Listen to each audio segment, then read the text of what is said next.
What are you most excited for about Vegas? Like, what's your number one thing you think? I'm excited to fight for sure, but I think one thing after the fight that I've been looking forward to is the reservations we got at Lotus Siam. Yeah, no, that restaurant's crazy. I was like, because we researched it for like a little bit, but not like long, like we usually do. And like when I saw that place, I was like, because I've seen it before. My dad always talks about it, and I was like, man, we have to go there. That like the restaurant looks so good. Yeah, I remember. I didn't see too much about it. I know that the first thing you told me about it was that the guy was the chef for the Queen. Where did you see that? Yeah, no, my dad told me because my dad actually used to work in Vegas like when he was younger. So I think that was one of his like go-to restaurants. He used to go there, and he said like he knew the owner. Oh, really? And like the head chef, it's a girl actually, and she was the head chef for the Queen. Oh, really? That's sick, man. She's super good.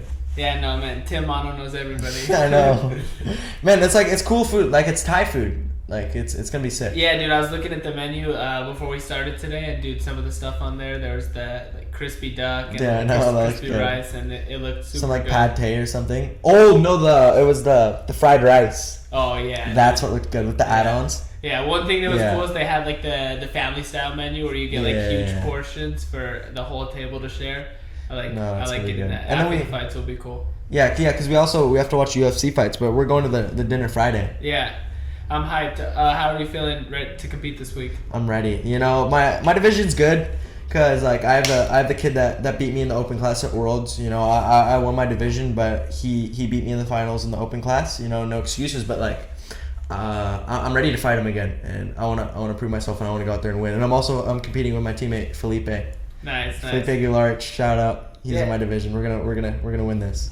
Yeah, no, I think it's super cool. I'm excited to fight too at American Nationals. We have a big amount of the team going to compete. Yeah. We have most of the kids' team is going to compete. A bunch of the adults. It's super cool. It's like the first tournament of the summer, and it's nice because it's kind of big, you know. It's our first tournament since Worlds, but it's not even an open. It's American National, so it gets a good turnout, and the divisions are pretty big.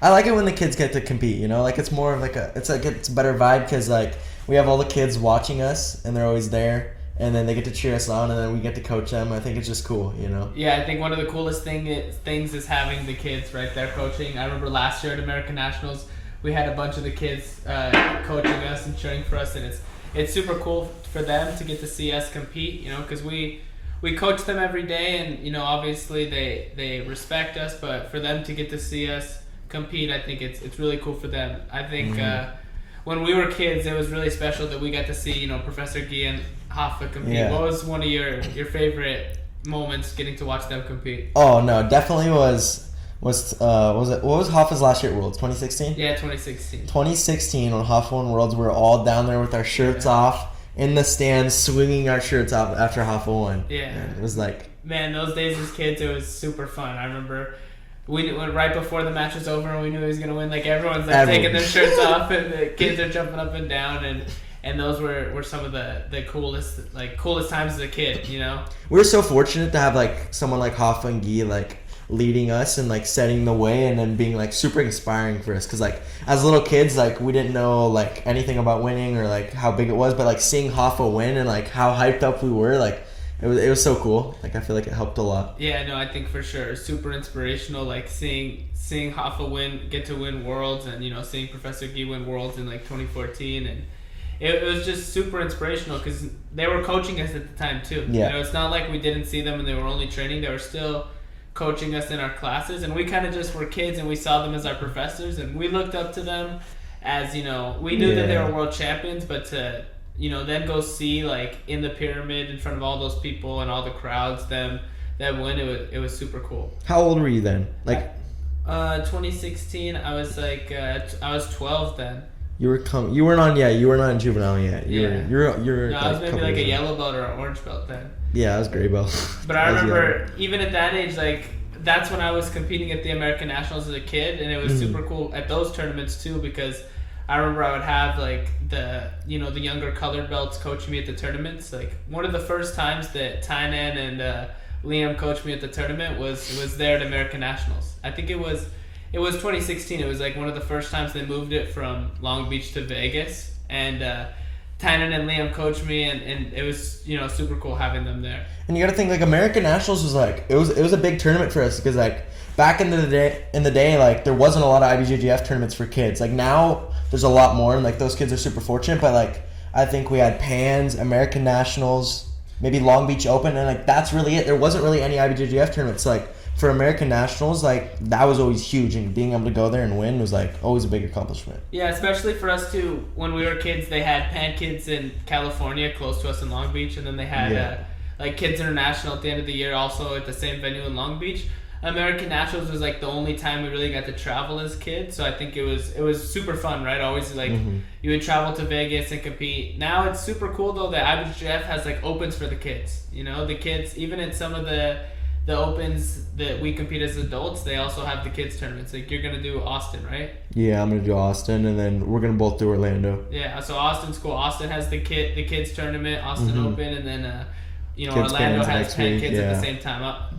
I'm looking forward to that. And then the weekend after that, they have Phoenix. So that's 4 weekends in a row for IBJJF putting on kids events. Like, man, like we'd get three events a year. They're getting 4 in a row. Yeah. Like it's crazy to think about now. Like, it's cool. IBJJF is cool. They're doing good, like putting on a lot of events for the kids, and it's cool. They host a lot of events. But one thing that I think was super tough this week, we have American Nationals coming up this week. Speaking of American Nationals, speaking of IBJJF, that pre-schedule this week, dude.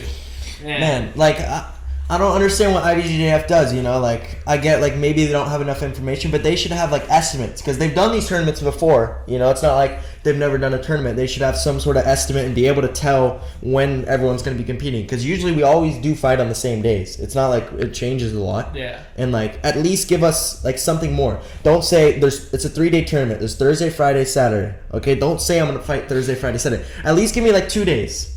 Like make it easier because there's like a lot of people traveling. Like what about kids coming from Brazil or kids coming from far away that have to like plan accordingly? And like this isn't just like very little change. This could be like $1,000 or a couple $100 change for these kids, which like could be hard. Yeah, it's super hard for travel arrangements. For those of you guys listening, so we have American Nationals this week, and this pre-schedule normally comes out at least like a week before or 3 days before the competitions, that the day you're going to fight. You don't know the time you're going to fight, but at least you know the day. And for American Nationals, they up until today, so today is Tuesday, and they hadn't released the schedule for whether I was going to fight Thursday or Friday, and what they had you Thursday, Friday, or Saturday. All 3 days. So Dom and I both, we couldn't book our flights to Vegas because we didn't want to book the flight on the wrong day, and then now we're it's driving. too late, So I just wish there was some way for IBJJF to have the pre-schedule up earlier. I like the AJP tournaments. They have the schedule early. Like even for World Pro, like months out, they will have the days which colored belt will fight, which day the finals was,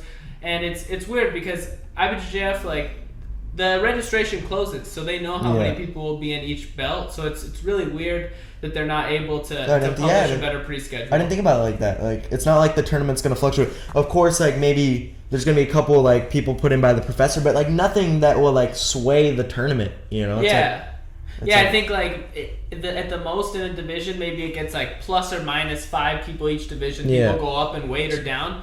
But the thing is, they are changing weight, but they're not changing belts. No. So the set amount of purple belts is the set amount of purple belts. Like maybe 1 or 2 people get promoted in that like little time span, but for the most part, it's like the amount of people in each belt is set, and that's how they break up the schedule is by belt color. So they should be able to know how many purple belts there are, and what days to have them on. So that'd be better. I'm excited to do American Nationals because like I haven't done American Nationals in like 3 or 4 years because I'm trying to think like Team 2 was COVID.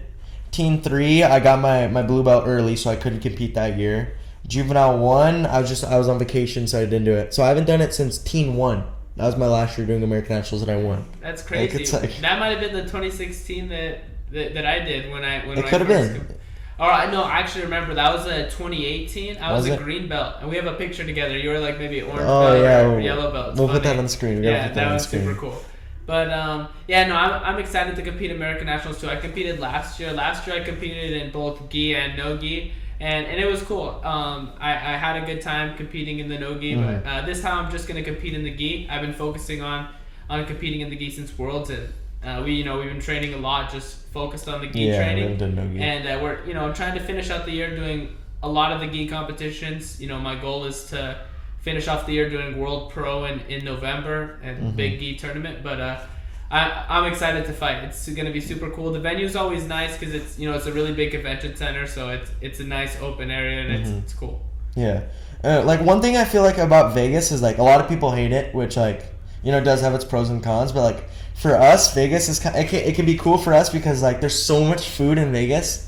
And you and me both love food, and we love like trying new things, going new places, and like just like Lotus was saying, the Thai place we're going to, like that's one of the things we're gonna hit, and like there's so many other places Keith Lee's gone to that I want to try and get, and I think like just because you and me like food so much, it's gonna be so cool. Yeah, it's super cool. There's a bunch of like really good food spots in Vegas, and I think that's one of the coolest parts about competing and traveling. Is you get to compete, but also there's so many good places, and I think that's probably what we look for whenever we're traveling. I feel like we don't look for like the sightseeing or anything. We look straight for the best restaurants, the best food for Chicago. What that city has. Yeah, exactly. Or Bender in Chicago. Chicago was good. We knew what we wanted. We got our Italian beef. We got our Chicago deep dish. Chicago was cool because like people don't know, but like that day because you showed up the next day, right? You showed up the day after me. The day before. So I got to eat some places that day, but then we were both like on a diet, so we couldn't eat a lot on Friday. But then we competed Saturday, so like we built a plan on Saturday. When you and me, we were figured out. All right, we gotta like maximize our time. We gotta figure out how we're gonna do this. Once we competed, boom, straight after the competition, went to the Italian beef. Got that. Then where did we go next? We went to Bonchi, right? Which is a pizza place in Rome. And they had it in Chicago. And then from Bonchi, we went to Levain. Got our Levain cookies. Dude, I think that was so nice. Man, that was sick because we had it planned out. We had one stop, and then we had our other two spots right next to each other, which was good. So which was perfect. Dude, we had like a map routed before the competition Chicago. Was even over. Yeah. That was so cool. And then we're doing the same for New York.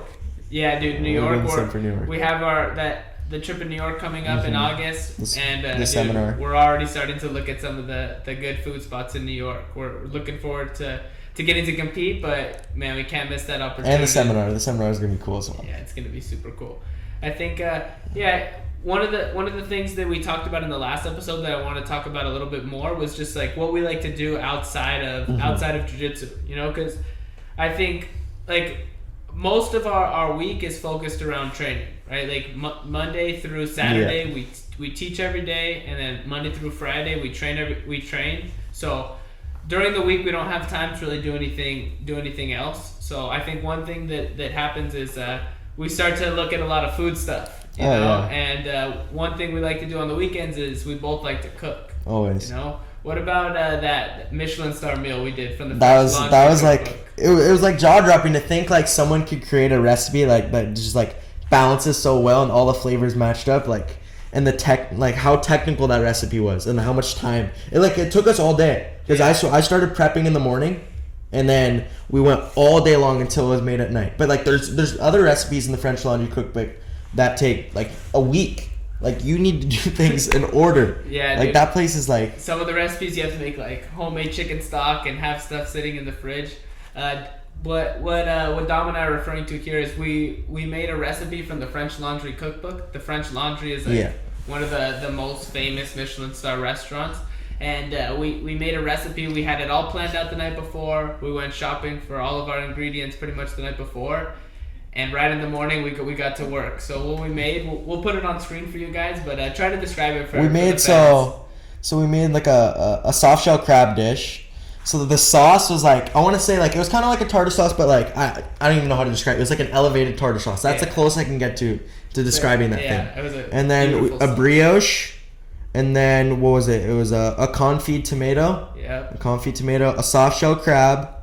Then we had the crab claws on top, and then I think we topped it off with arugula. Baby arugula. And then to present on the plate, we had the fried capers. And the fried capers around for like the crispiness. And then we made the dessert. The dessert was still amazing, but I think I think the soft shell crab stole the show for sure. But for the dessert, we made homemade ice cream. We had we strawberry used sorbet. like 20 pounds of strawberries. It was crazy. And then we had like a really good sauce on top, and we made homemade biscuits too. Yeah. That was really good. With the creme fraiche sauce. Yeah. It would have been better if we used the vanilla bean paste, but we only had the vanilla bean extract. Yeah, I think so one thing that we enjoy a lot is cooking, but I think you probably find this too. It's hard when you're cutting weight to be able to cook all the stuff. That's what I wanted to say. There's pros and cons of being like a good cook and us liking cooking, because like there's pros like when we can cook, like we cook insane meals, and also like when we're weight cutting, we can turn like bad food and at least make it like edible and like good. But then we also have the side of us that when we're on our diet and we can't eat, we have all this food that we can make. And like we can't, and like it sucks. It's like torture sometimes. Yeah, dude. Sometimes like you see the ingredients in the fridge, and you can make like a super good like sandwich or a burger or just some crazy meal, a good pasta dish, and not being able to sucks. But those kill me. One thing you said that I wanted to bring up too was being able to kind of elevate the weight cutting foods. Yeah. I think we both have a pretty similar diet. I think a lot of red meat and steak and then rice and potatoes for our carbs, but being able to elevate it, add different flavors to the steak, and just knowing how to cook the steak right, it makes a big difference. Yeah, like just being able to like take like a lot of food that like people like always complain like I hate the diet. Like obviously like it's never like fun. Like no one ever likes it, but like we're able to make it like somewhat enjoyable, like we take our steak and we're able to make it taste good. We're able to like take all these ingredients that are supposed to be healthy and supposed to be like bland, but like elevate it at least enough to the point where like we're not suffering or like tortured. Yeah, I think you were telling me the other day that you made you were gonna make the air fryer fried chicken. Yeah, I was gonna try that. I haven't done it yet because I told my mom to get cornflakes. Remember I said, Mom, can you grab cornflakes? And she grabbed Frosted Flakes. Oh. So I haven't been able to make it. I have to go get cornflakes. Yeah, there's a recipe where you replace the breading for the chicken with like crushed up cornflakes and throw it in the air fryer and make like kind of fried chicken. So yeah, we're gonna try that out. We need to try that out. That's gonna be so good. Yeah, but I really like to cook, but I also think that having that little break between like when you're cutting weight and you kind of have the build up of not having food all the time, you really get to like plan out the meals you want. So as soon as the weight cut's done, you already have it ready for what you want to eat. I did that. I've done that so many times before. I've like prepped things. Like I didn't have to make it early, but like I feel like sometimes when I can't eat, like I just want to cook. Like at least like cooking it like makes me feel good, and I know that I can eat it later. Or like I make something for my brother or my family. Like at least I know someone's enjoying some food. Yeah. Sometimes I'll cook for my mom. My mom will be making something, and I'll just tell her I can make it just so I can make it better. Just to do whatever chef thing I want to do to it to make it better. One thing like I feel like now because we really enjoy food and we like cuisine, like going places has been better because we're able to like find good restaurants. Like for me, when I went to Paris, like I found so many good restaurants, and I got to go to my first Michelin star restaurant, and like seeing those experiences like so cool. Like I feel like I used to like not care. I'd go to a restaurant, I'd get any food, and I'd be happy with it. But now like I really focus on getting really good food. Yeah, no, for sure. I think that whenever we do travel, we try to make the most of it and get the best meal. And a lot of times you'll find that the nice meals aren't actually that bad for you. When you're spending or especially if you're spending a lot of money on a nice meal, you're not going to get a lot of food. So it works out nice. One thing we were talking about earlier was having coaches that were competing in worlds and all these tournaments like as we were kids. What was it like when you were a kid? Like who were some of your coaches as when you were in the kids class? It was super cool because like when I started AOJ, like it only opened up like 2 months or 3 months before I got there, so there was only like me and like one other kid, my brother, and one other kid, and like not a lot of people were experienced that. But one coach was Mason. That was super cool. Mason, Rick, who now has his own academy, and we're gonna be teaching the seminar there to sort of like rekindle with my old professor and like do stuff with him. Like I think it's super cool. And then Professor Gustavo, who just opened up his academy, which I think super cool, and like Evan.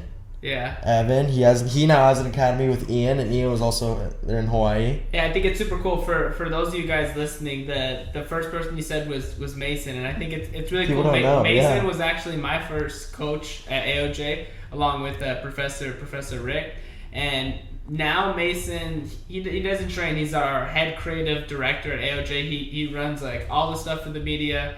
He makes all the behind the scenes magic happen. But it's really funny because a lot of people don't know that he was one of the top competitors in the gym when we were kids. Yeah, and, he was so as good. a blue belt, he was having tough matches with Kennedy, and it was really cool. I remember seeing him compete as a kid. It was really inspiring. I'd go watch I remember when American Nationals actually was in the convention center one year. I saw him fight. Yeah, I think what he did was like his story's super cool because like. He was an athlete, he was a coach, and then like he decided he wanted to do something more, and like then became like the face of AOJ's marketing and built like himself a really cool career, and I think that's super like nice to see. Yeah, I think it's super cool. He kind of built like his own path within the sport, a way to live on the sport without having to compete, and I think that's super cool. One thing I like is like all of our coaches. Now that almost all of them have their own academies now, and like all of them are super successful. Yeah. And now like I'd love to see that for us because now you and me, now we're the ones coaching. Now we're the ones coaching the kids. Eventually, like hopefully that's us one day. It's gonna be cool. Yeah, no, it's super cool. Like all the guys you mentioned, they have their own gyms now, so we see what comes from growing in AOJ and being there. Some of the coaches I had too when I was a kid, because I came a little bit later than you. I came in 2014. I came to AOJ. It was like 2 years after the gym had been open. I was probably training for about 2 years then. I was a gray belt. I'd been competing for a while, and I finally had my parents made the decision that they were gonna start taking me to AOJ because it was a little far from where I live, and some of my coaches when I was a kid were Tainan and Liam. So it's super cool like having Tainan as a coach when I was a kid, because he was like, obviously he was winning everything then as a juvenile, and then he kept winning all the way through the colored belts. So it was like super inspirational to have these guys like competing and winning in the colored belts, and they're also like coaching us, For me, like Guy didn't come into like coaching me until I got like I think it was like 8 or 9, because always like I was on 5 to 7. I didn't do 3 to 5. I was like 5.5 years old. I went right to 5 to 7 class because obviously the academy is super small, so like it didn't matter at that point. But I started off with Gu, Ian, Evan. Those were my coaches, and then eventually, because remember there was 2 8 to 13s. There was like 8 to 13 like just normal, and then there was the 8 to 13 comp. Yeah. So originally I went from 5 to 7 to 8 to 13 because I wasn't like big enough to go to the comp side yet. There wasn't kids for me, and that's when Rick started to coach me. Rick was the head professor of the 8 to 13 normal, and then eventually once I graduated and went to the comp side, then that's when Guy, Tainan, that's when they started to coach me. And you were already there. It's cool. Yeah, it's funny. I remember when you were younger and you were in like the younger kids class when I first came to the academy. I was a little guy. You were talking about the 2 8 to 13 classes we used to have. So when I started at AOJ, I was in the beginner class. I was on like that small side. Yeah. And I remember I knew a lot of the kids on the big mat. Like before I went to AOJ, I watched like a lot of the AOJ kids videos on YouTube and stuff. So I'd seen a lot of the kids that they would post on YouTube and stuff. And it was like a big goal for me to be on that side, and I'll never forget like the first day that I got moved onto that side. I like couldn't help but smiling. Like we were just jogging around like to warm happy. up, and dude, I was just so stoked to finally be in like that kids advanced class. And I remember that's when Professor Guy, like I kind of had my first like real interactions with him. He asked me my name for the first time and stuff, and that's really when I became Steve. He was like the first person to call me Steve, and now that's what everybody calls me. So. And then the kids comp, like people don't realize like that kids comp team back then was top. They were the best in the world for sure. They won. How many years did we win Pan Kids in a row? Like yeah, we 5, 6, 7 years in a row. Year, yeah. Like that team was like. Dude, yeah, was we ridiculous. had a force of a kids team when we were kids, and I think that's what really It was the cool way. having great coaches that motivated us, but we had such like a strong competition team with all the kids focused on competing. They really pushed you to excel. You know, you didn't want you had all the kids competing, winning Pan Kids. You didn't want to be the one kid like left out. You know. Yeah, and like that comp team was world class, and it was crazy. And I also think even the 5 to 7, when I was on 5 to 7, like that 5 to 7 class was insane too. Like my group, like we were all good. And we'd always win Pan. Like my whole group would win Pan Kids every single year. Like it was so cool. Super cool. One question I had for you. You started training at AOJ. You never trained at an academy before. Mm-hmm. When I first came to AOJ, like I knew who Professor Guy was. Like I watched him win worlds and Professor Hoffa. Like I was a big fan. So getting to like interact with them or see them, like I was kind of like starstruck when I first came. But you started at the gym.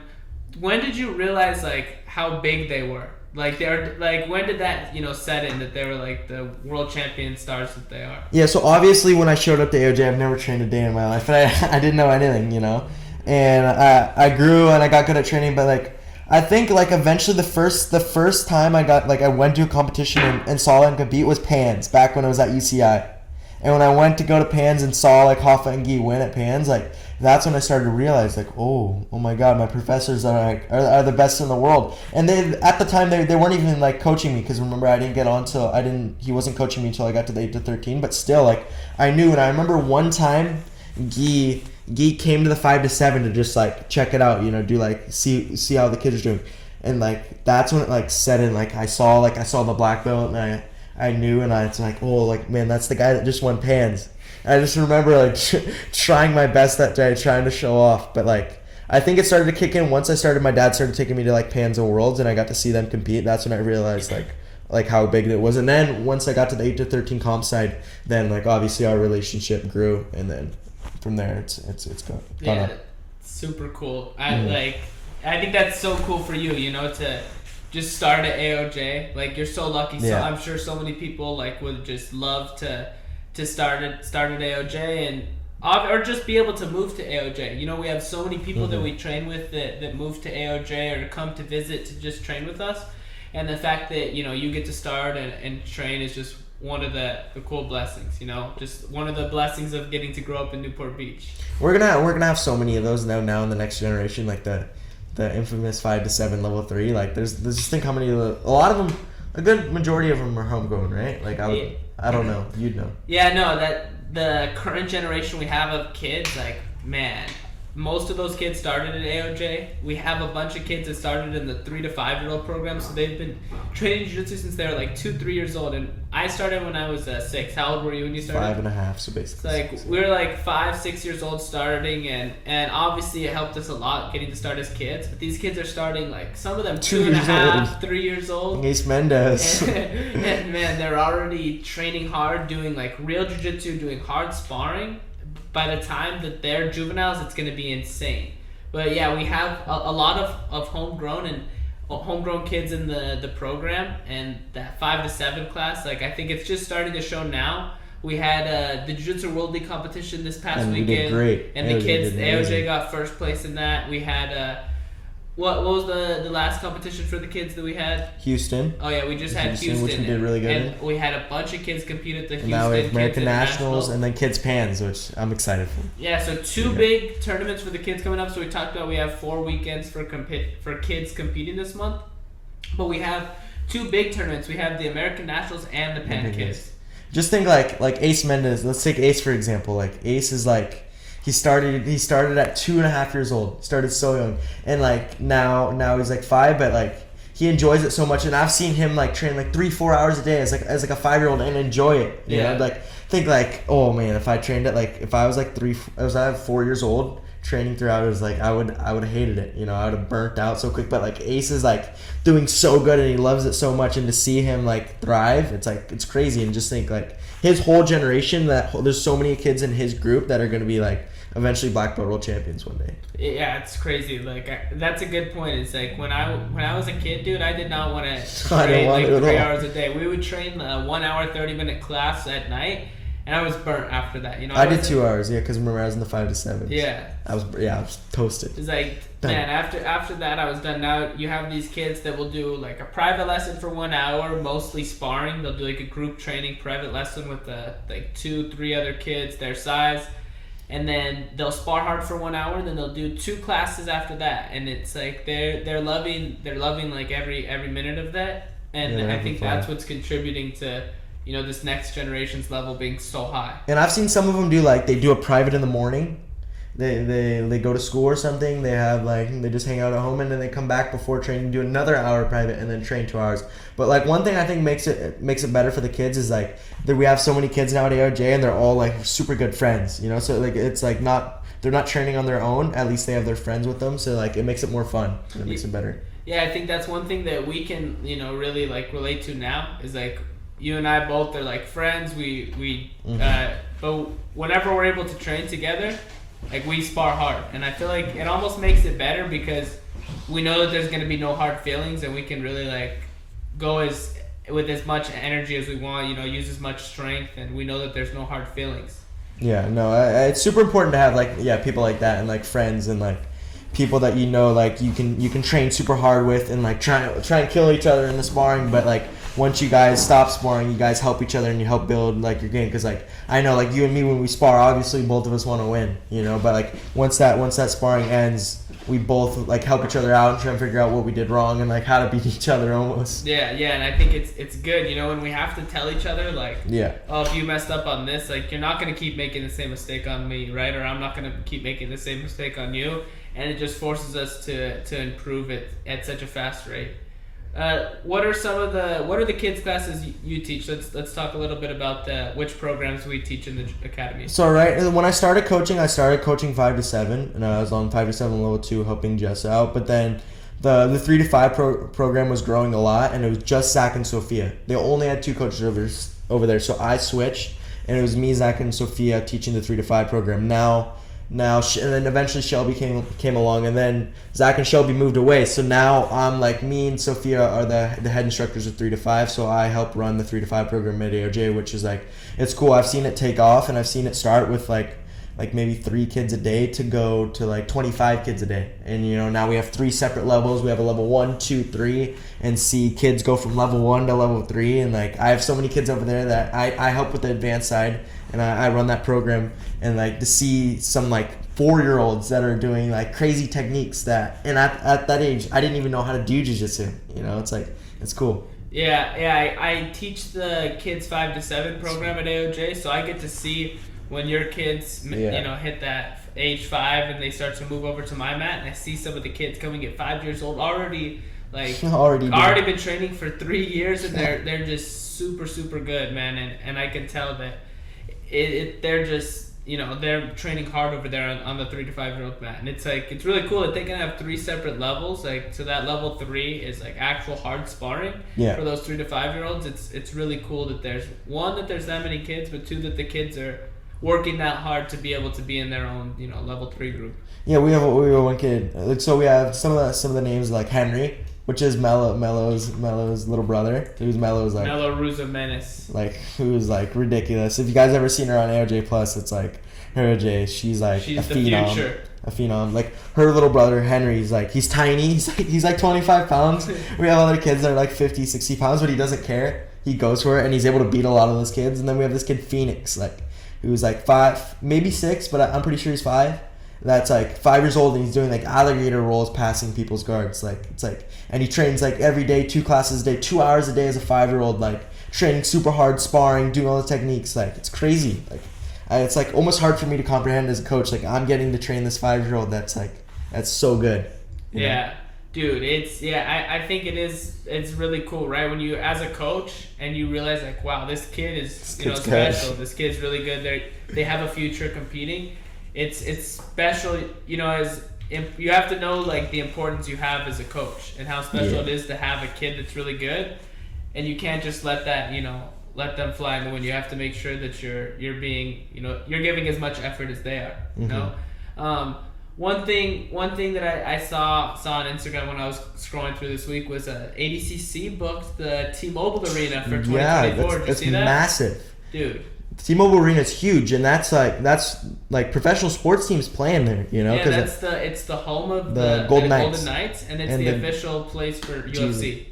And I think like the G League teams playing there for the NBA as well, right? Dude, they fill that thing up for concerts, pay-per-view UFC fights. Yeah. So for ADCC to book that, it's really cool. We got to go watch at ADCC at this past ADCC. Obviously, we had we had our teammate Cole competing. So we got to go watch him compete, and dude, you can agree with me here.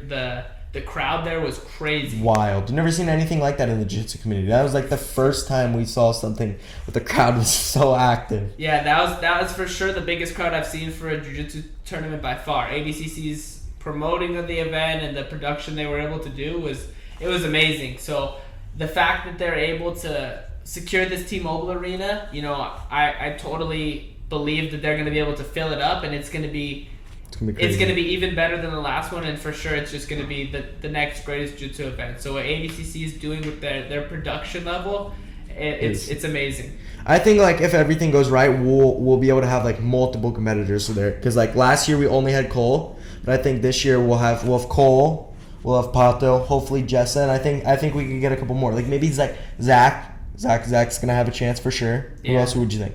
Yeah, I think Maisa will also win, because I don't know if you saw, they added additional women's divisions. So before ADCC was notorious for only having 2 women's divisions. I'm not sure the exact weight cutoff. I think it was like 60 kilos and under, and then 60 and over, 60 something, I'm not sure.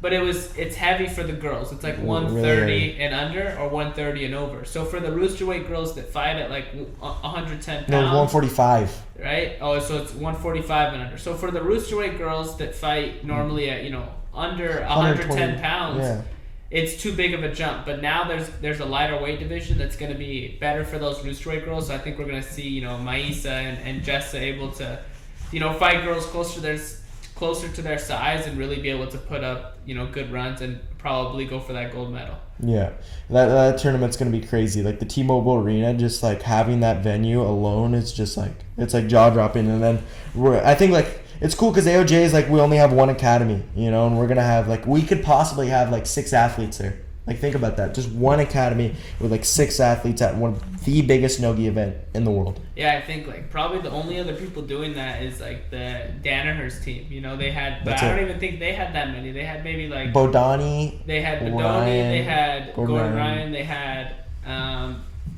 but was Big Dan in there maybe? Some of those other newer guys, but with the split, you know, who they could have is Helena.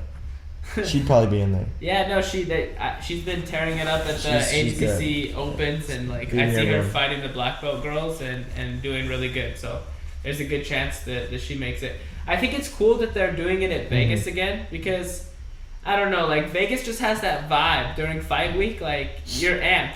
There's always a bunch of people there, and it feels important when you're there. So I think, you know, that's where we get to compete at American Nationals at this week, and I'm hyped to feel the energy. To be honest, like I like walking around there and just feeling the heat. It's finally hot in summer, it's always a good vibe there in Vegas. Yeah, one thing I wanted to go back to was our diet and how like you and me like eat red meat. You know, like I wanted to like talk about that and how like we feel like red meat makes us feel so much better compared to like us having to eat like vegetables for like a weight cut or like doing stuff like we don't like, you know. Yeah, I think one of the reasons that I found that I enjoy eating red meat is it makes me feel like better because I enjoy it more.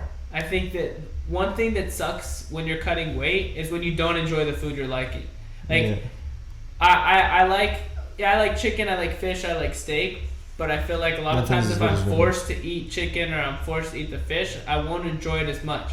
So I feel like adding a lot of the red meat in, I will always enjoy eating like ground beef or steak, whether it's a lean steak. It doesn't have to be a ribeye or New York or anything. It could be something lean. I'm gonna enjoy it, and then when I need to change it up, add things, then I add the chicken and the fish, and it's more enjoyable because it's not something I'm having all the time. You know. I feel like I get more full too, because like steak is like the most nutrient dense food on the planet, you know, and it has so much more nutrients compared to like chicken and like all these other things. It has all the amino acids in it and all that, and like I could eat like a little bit of it and I still feel like I feel good, you know. I feel like I'm ready to go. I feel like full, you know. I don't need a lot. Is steak actually the most nutrient dense It's food? one of like liver for sure. Yeah, liver's not steak though. Yeah, but like other steak, red meat in general is like has the most. Okay, we'll say it's up there, but maybe not the most nutrient dense food. Like as a meat, like it's definitely more. All right, yeah. As a meat, as a protein, most nutrient dense protein. Yeah, because we need to be eating protein for especially us as athletes. Like if we were to just eat vegetables, like that wouldn't be good. Yeah, no, for That sure. wouldn't be But good. the other thing too is when you're not forcing yourself to eat vegetables, like I want to add more vegetables in my diet. Like I made a good braised asparagus the other night, that one of the recipes I found in one of the cookbooks I have, and it was good because I don't have that all the time and I'm not forced to eat that. So it was super enjoyable. And I think what you were saying about steaks making you feel more full, like I feel that for sure. Something about like fish and chicken, it's super light and it just doesn't feel like it fills me up. I normally, if I make sometimes I'll make a big steak for lunch. Like maybe I train super hard in the morning and I'm like, oh, I'll make a bigger steak. I still normally can't finish it. You know, you only eat like half of it because it really fills you up. If I eat chicken, I'm going to eat all the chicken in front of me. One thing I saw recently and I thought it was super interesting is the guy said, like you feel more full when you eat, like and I think it's true. Like you feel more full when you eat like nutrient dense food, you know? So like you either feel full when you eat a bunch of calories or when you get like the vitamins and stuff you need. So like when you have mashed potatoes, for instance, like there's no nutritional value in mashed potatoes. You need to eat a lot of it and you have to get so many of that calories to feel full, compared to something that isn't a lot of calories, or it has like a lot of nutrients, has like tons of vitamins, protein. You don't need a lot to feel full. So like just making your body full off like the stuff you need, I think you're gonna get full a lot more quicker, and you're gonna be able to maintain like a good diet, you know. That makes sense because if like your body's hungry, like from like a chemical standpoint, like your body's probably hungry for, you know, vitamins and all the stuff. And if you give your food or just give your stomach carbs, it still needs protein or it still needs vitamins. You're gonna have to eat so much of it to get that. Yeah, you know? Exactly. Yeah, to hit the levels of vitamin you need for mashed potatoes is gonna be super high. Your stomach's gonna fill up before you get that, and I think that's the other time you feel full. And that's how like a lot of people get overweight, you know, like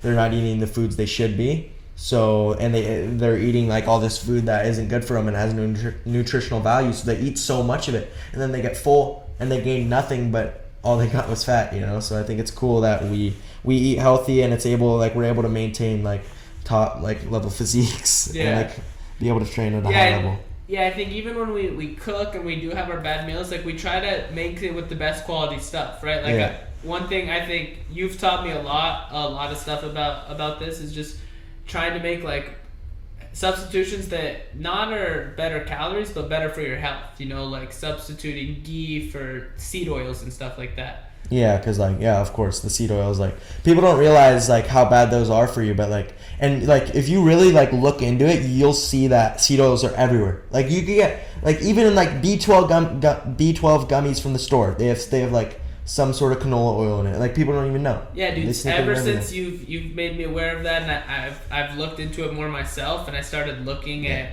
for seed oils and the stuff. It's like most foods have seed oils, so a lot of foods that maybe are low in calories, they're just really bad for your health because, you know, there's been a lot of studies that the seed oils, you know, have negative impacts to your long-term health and short-term health, you know, inflammation, but also just long-term cancer-causing stuff and like insulin, it affects your insulin as well. Yeah. And ghee's so good. Ghee has so much like natural fats that are like really good, and like they keep you energized and stuff like that. Yeah, it's crazy. I think like I know when I was growing up, I don't know if you were kind of thought the same way growing up, but I was always thinking like butter was bad, you know? Always, like, you would think like an oil was a little better, but I think now like doing my own research and really learning about that stuff, that you can, especially when we're not cutting weight, like it's way better to have butter than use like some fake oil or fake butter or something that's going to be really bad for your long-term health. And like finding these new things to add to my diet, I think it's helped us like become better athletes, because like if we were eating all this stuff like canola oil every day, like had all that bad stuff in our diet, not eating a lot of red meat or a lot of protein, like we would obviously not be where we're at. You know, like we'd be super weak. We'd always have like a strength issue, and we wouldn't be able to train as much. Our recovery would be bad. We'd be bloated. Like it wouldn't be good. You know, so I think like fixing this and changing this thing in our diets helped us so much. Yeah, no, for sure. I think when I was a kid, like I had a horrible diet training. Yeah, me when too. I was like growing up as a kid, like I ate whatever. I would eat fast food right before training. I didn't know any better, and it, you know, I think it's fine when you're a kid. Yeah, I was you know, gonna say you that. should try to limit it, the bad stuff, like the stuff that's bad for your health. But it was fine. But then once I started to eat clean, when I first started doing like my first kind of bigger weight cuts, and then I would go back to eating the bad food after a cut of eating clean for so long, that's when I noticed how bad these foods were for my health. Because, you know, when you're a kid, like, you're eating bad, but maybe your stomach hurts during training, but you just think, like, oh, that's just how it is. You get tired, your stomach kind of hurts. Yeah, one thing, like, you said it, and I thought it's super interesting, and, like, I agree completely, is as little kids, we could get away with that stuff. And, like, I didn't think about my diet at all as a little kid. Like, my mom would always make dinner, and, like, it'd be like some deep fried like hard shell tacos or something good. You know, sure. like, I would eat it, and like at that time, like I could get away with that. But now, like now that we're like a little bit older and we're doing weight cuts and stuff like that, and like strength has come more into play, like we need to be dialed. And like if I was to do stuff like that now, like I'd be affected so much. Yeah, dude, no, like the time I notice it the most is after a cut, dude. I'll have like normally if I go like too Feel hard sick, on my first like meal. pans. Like, dude, yes, I get sick after I fight. If so, that's when I really notice. And then during the week, even if I want to have like a bad meal, if I have a bad meal like Monday night or Sunday night, I'll feel it the next morning for training. And you know, we train so early in the morning, I think too. It's still digesting. You're gonna feel whatever you had for dinner, you're gonna feel in the morning. And I think that's what's really cool about our schedule, is that we get started so early in the morning. You know, our first training is 6 a.m. So we have to make sure that we're dialed in the night before. We have to dial in our sleep. We can't be up super late, and we have to make sure that we get a good meal that's going to fuel us for the morning, you know? I mean, lately we've been staying up a little bit late to play COD. People that don't know, we have a COD rotation now. Yeah, so Dom and I have been playing some Warzone for the past couple weeks, and slowly we've been expanding the squad. You know, we can't stay up too late. We have to wake up early, but we try to get, you know, a couple games in. It just scratches that competitive itch at night. And you know, this it gets it out of the system, you know. One of the newest additions to our squad rotation, I think this might be surprising for some people, but it's actually Tainan. Tainan is a godly Warzone player. It's crazy. He's good at everything, you know. Like at first, when we first started playing, like I didn't realize it, and I was telling him to do things, like thinking like he wasn't gonna be good, but then I realized, like, holy smokes, like he has more kills than me right now. Like he's actually good. Like it's crazy, and it's cool to play with him. Dude, it's funny. Like I'm battling with Tainan for who's gonna have the most kills in the game of Warzone, and he's like, man, he's amazing. He's putting on a clinic up there. Dude, there's nothing that man can't do amazing. The best to play Warzone's for sure Zach. Zach kinda is the funniest Warzone player you've ever played. He does things that like catches you so off guard. You know, like you guys are doing something and then you hear him and he starts yelling. It's like, what? For you guys listening, Zach he's one of the black belts at AOJ. Yeah. You know, he's a new black belt, and he won brown belt Nogi Worlds, and he's one of the rookie black belts that's, you know, put on an incredible run last year as his first run at black belt. He's someone we want to have on the pod as a future guest. But just for you guys listening, Zach's so interesting because like Zach's mentality is crazy. Like not a lot of people have his mentality. Like the way he thinks and the way he fights is like, it's crazy. He's going in there to kill you. Yeah, he doesn't care. Never for as long as I've trained with Zach, I've known Zach since I was like super young. When I was a gray belt, he was like way better than me. He was a orange belt, and you know, as I started to become a juvenile, being able to train with him, I've never had an easy round with Zach. No. There's never been one round where Zach took light. He's a dog.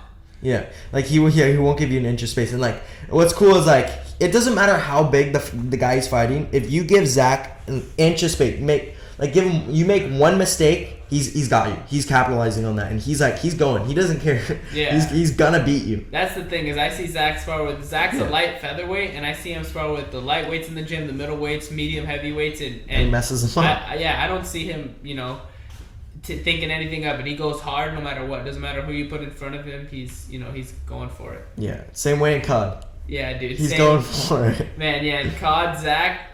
Man, maybe he's not gonna get the most kills on the team, but he's gonna get the most attacked, and he's gonna get the squad riled up, dude. He's never hiding. He's not gonna be bush camping. He's not hiding in a building. He's going for it. It's like we'll just hear Zach silent for a bit on the mic, and then all of a sudden just He's like, so let's get these guys. He doesn't want to rest. Yeah, we hear a war cry.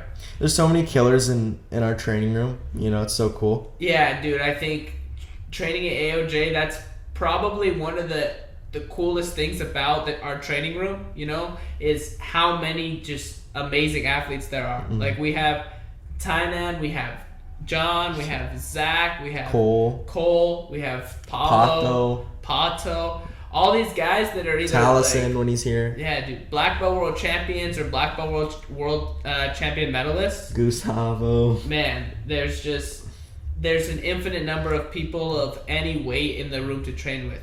You could never get away with just not doing your best and doing good in training. No, because if you don't do your best, you're gonna get flushed out. You're gonna be out. You're gonna be put on the other mat. You're not gonna be able to train with the high level athletes.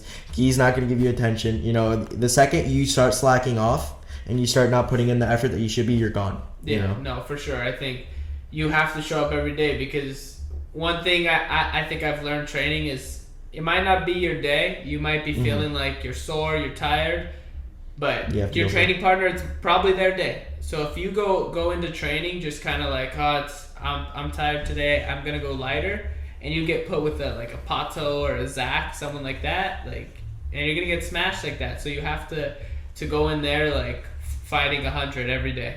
Mm-hmm. One thing I think you've helped me a lot is because you've always been a little bit stronger than me, and you're in the division, you're a couple years older than me. Looking up to you and then getting to spar with you, and obviously at first you killed me, and now I still get killed, but I'm able to do better, and being able to train with you, knowing that it's gonna be a hard training, and I'm gonna get my butt kicked most of the time, but having someone to train with that's so competitive and wants to win, and because you're a world champion, it's helped me so much. Yeah, I think Zach was the same way for me. He was in the same weight as me when now he fights a weight below me. He fights light feather and I fight feather. But growing up through the colored belts, before he was black belt, he was fighting featherweight, and it was the same weight as me, and he was always a bit ahead of me. But I knew that every round I would go with him was going to be a tough round. And it gives you something to chase. I think that's what's cool about having a training room so deep. Is when we have the guys maybe one belt ahead of you, or sometimes in the black belt competing at our weight, we see how they're doing against the top level guys. So we kind of get to always check our level. Maybe some people that train at academies that don't have a high level athletes, the only time they get to test their level against high level black belts is in the competition. Mm-hmm. So I think we're really fortunate. But we can do it in training, since you're still a juvenile and you get to train with black belt world champions in your weight class. So you get to train with Pato, who's the weight below you. You get to have John, who's the weight above you. So it sets the bar, and it sets I'm able to a lot of people don't know where they need to be or how much they need to improve, but for me, I can see the top. They train with me, and I know how much I need to improve, and how much effort I need to put into to be at that level, so it gives me a good gauge of where I'm at. Yeah, cool. For sure. It tells you exactly where you need to be, and it's just great motivation every day. But then we have guys that win the color belt divisions, and then obviously we have guys that can't win the color belt division. So we have such a good variety of people training with us, and it's so good to see. We can test our levels, we can test techniques, we can see where we are, we can see what we need to do and how much we need to improve, and I think it's amazing. Yeah, I think having a diverse training room it's a blessing, and it's something that all athletes should strive for. Okay. So not only do we have these guys that are beasts in the training room that we get to see and look up to, but we also see the work they're putting in off the mats and how they're focusing on their careers outside of the competition mats. Yeah. We coach multiple times a day, but I think one thing that's motivating, some days it happens where you're tired and maybe you don't want to coach. You had a tough morning at training, but one thing that's motivating for me at least is seeing like a guy like Tainan teaching every single day. Like not only even after winning world titles and multiple times in the black belt division, he still teaches in the academy multiple times and he runs the kids program and he puts a lot of effort every day. Mm-hmm. I never see Tainan come in with low energy and show it on the mat. You know, even if I know that he is maybe low energy, it never shows, and I think it's really motivating to have that and try to look up to that. Yeah, I've tried to apply that to like how I coach, because obviously like we all have our bad days and sometimes we're on a weight cut or sometimes we had a hard day, we had hard training, but like always giving the kids like my 100%. I feel like I owe it to myself and I owe it to the kids, like I'm their professor, and like it wouldn't be fair to the kids if I just like go in there and don't give them my all. Like I think all professors and like especially us, we need to make sure that we give the kids 100% and we're doing what we should be as coaches. And I think like Tainan sets the example and he sets like a good bar for us. Yeah, I think making sure that you keep your energy good is it's super important, because like you said, everyone's gonna have bad days, but just being able to keep the energy right is important. And I think that both of us have do a good job at this, and it's fight week this week, and we've been teaching classes all week, we've been training hard all week, and I feel like the energy is good. I think it helps to have someone like going through it with you. Like I know that you're dieting the same way I am.